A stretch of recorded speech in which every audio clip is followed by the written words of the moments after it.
大家平安，欢迎收听迦南之声，我是尤伯牧师。今天10月9号，我们要分享的是完全献上。我们要读以斯拉记3章3到4节。我们先来读今天 RPG 的金句。虽然返回的流亡人惧怕当地的居民，他们还是在祭坛的旧址上重建祭坛，然后再开始在坛上向上主献早晚的烧化祭。以斯拉记3章3节。在一个大聚会当中，这个聚会是放往外传福音的信息，所以许多人听了很受感动，于是就开始奉献财物，作为国外布道之用。执事们拿着奉献的盘子，收纳个人的奉献。在奉献完毕之后，执事们就退到听众的后面。这时候有一个10岁左右的小孩，名叫亚历山大·达福，他也在会中深受感动，但是呢，他没有钱奉献呢，于是呢，他就离开了座位，走到拿奉献盘的执事面前，请他将盘子放在地上。这个执事就莫名其妙，但还是照他的话说的来做，所以他就将盘子放在地上。这时候达福竟然站在盘子上说：上帝啊，我奉献我自己。他自从那个时候开始没有退后，没有改变。后来果然成为传道人。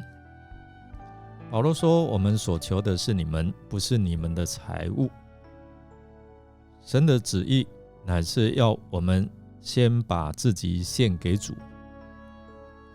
首先我们看这段经文，虽然短短2节，但是我们看到这些犹大人，他们刻意在上帝原先吩咐祖先建殿的地方这个园子来筑坛，很可能在被掳期间就有人在此献祭。现在他们要把这些异教的残疾除尽，这就能解释他们为什么会惧怕邻国的民。但这惧怕并不能拦阻他们全心全意来遵守上帝的吩咐，所以他们筑坛为要献上燔祭，所谓的烧化祭。燔祭的祭牲必须全部烧掉，祭司不能够享用燔祭或是烧化祭任何一块肉。其实这个在象征着献祭者对上帝的全然献上，以及蒙上帝全然的悦纳。那这是每早晚以及守节期的时候固定要献的祭，它的目的在于挽回，象征我的罪已经除去，上帝的愤怒已经转移。在此呢，就成为实际的例证，运用在耶稣的身上。神设立，然后做挽回祭，凭着耶稣的血，借着我们的信心，好在今时显明他的义，使人知道他自己为义，也称信耶稣的人为义。这个记载在罗马书3章25到26节。这是真实敬拜的核心意义。因为只有当我们意识到有恩典的时候，才能够真正进入神的面前来服侍他。为神来建造，必须从这里开始，就是从敬拜，并且你要能够体认到，只能够凭着恩典进入，只能够凭着恩典站立。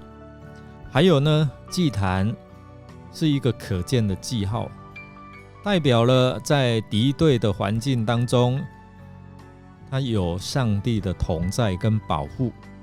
那这也是与出埃及的故事相关联的另外一点。百姓按照律法书所写的，他们单纯来遵从上帝的命令，以及呢，他们谨记着信仰的核心。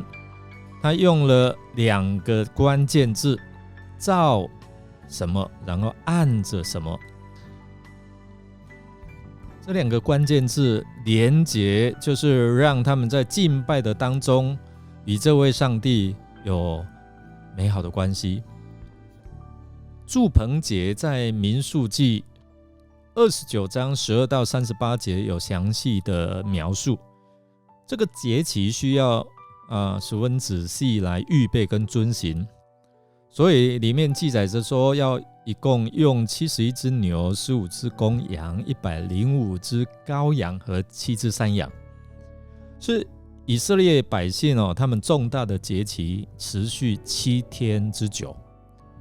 所以从7月的第15日开始到22日止，每位男性都必须参加。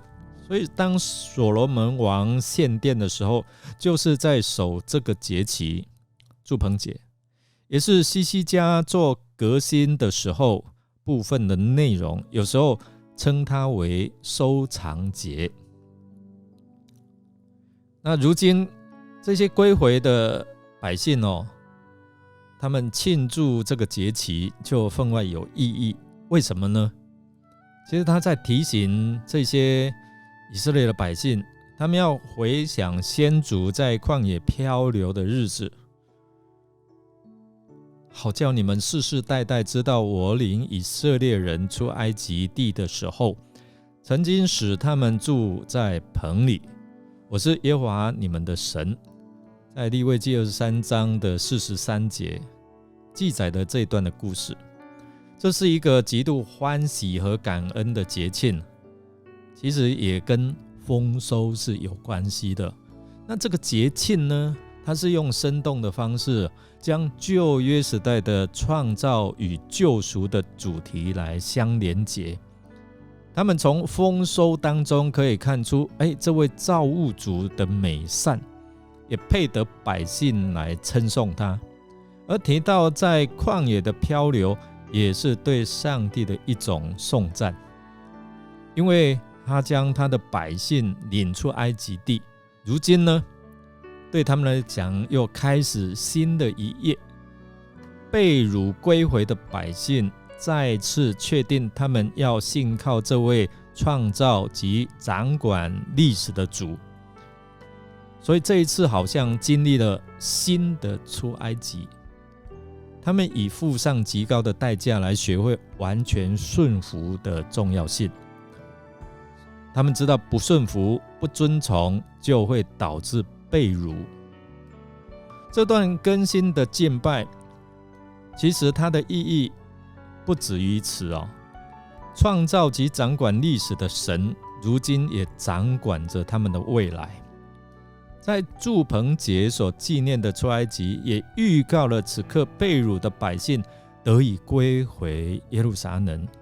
收藏节也指向未来在末后的世代，上帝的国度要来临。所以呢，在还没有建造圣殿的工程之前，他们选择来到上帝的面前，先完全把自己摆上。住棚节是犹太3大节日之一，所以有历史跟农业的意义。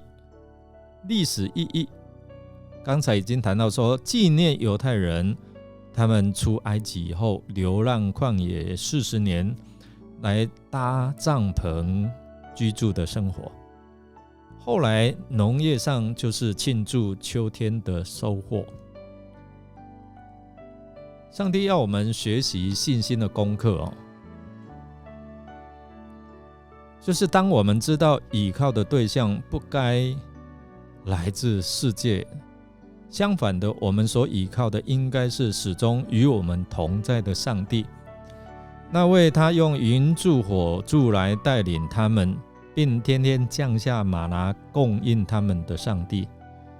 弟兄姐妹，我们看这段经文也借此来提醒我们，主耶稣升天之前，不也赐下圣灵与我们永远同在吗？你愿意献上自己被上帝来使用吗？让我们以感恩的心来献上，来回应主的救赎恩典。我们来默想，为什么回归的犹大人第一个献上的是燔祭，或是所谓的烧化祭？它象征什么意义呢？对你我有什么提醒？你预备向主献上什么呢？让我们一同来祷告。亲爱的主耶稣，感谢你先为我们完全献上自己，成为挽回祭。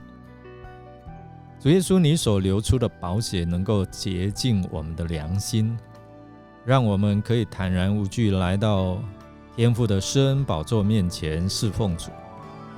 愿我们能够献上我们的时间、能力、爱心、信心、金钱为主所悦纳，也让我们来被主使用，期待在未来的每一个日子都能够经历像祝棚节一样带来的丰收的这样的一个季节。我们这样祷告感谢，是奉靠主耶稣基督的圣名求，阿们。感谢您的收听，如果您喜欢我们的节目，欢迎订阅并给我们鼓励与代祷。我是尤伯牧师，祝福您一天充满平安、健康、喜乐。我们下次再见哦。